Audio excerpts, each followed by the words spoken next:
Volio bih da život nisam shvaćao tako ozbiljno. Volio bih da život nisam shvaćao tako ozbiljno. Volio bih da sam živio više. Volio bih da sam svojoj obitelji pružio više sreće. Volio bih da sam znao koliko je život dragocjen, kako prolazan, kako poseban i u isto vrijeme krhak i beznačajan. Volio bih da nisam tako lako odustao od svog sna.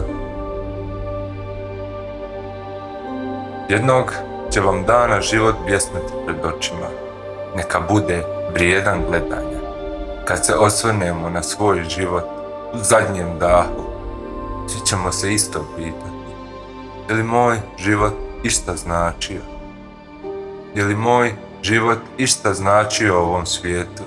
Sam li bio voljen? Sam li imao pozitivan utjecaj na tuđi život?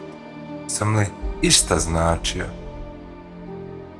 Nećemo se brinuti za račune, nećemo se brinuti za svoju kosu, nećemo brinuti o omiljenoj TV emisiji i sigurno nećemo potratiti niti jednu sekundu razmišljajući o tuđim mišljenjima i prosudbama. Jesam li bio bitan? Prije nego dođe taj posljednji dah, možda je vrijeme za promjenu. Učini svoj život važnim. Jednog dana će sve biti gotovo. Točka stoji i na jednoj i na drugoj strani linije. Ne dozvoli da tvoja linija bude prazna. Popuni ju životom. Popuni ju životom. Irski pisac Oscar Wilde je jednom rekao: živjeti je najrjeđa stvar na svijetu. Većina ljudi samo postoji, to je sve. I bio je u pravu. Ne živi kao svi drugi, samo postojeći. Budi izvan reda, daj sve od sebe, trudi se, živi svaki trenutak sa strašću, sa žudnjom.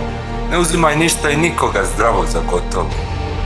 Što je tebi važno? Što je tebi važno? Što je tebi važno? Kakve snove ti imaš? Radi na njima odmah. Ne čekaj. Imaš samo jednu šansu. I ako promašiš, barem ćeš živjeti s ponosom, znajući da si dao sve od sebe.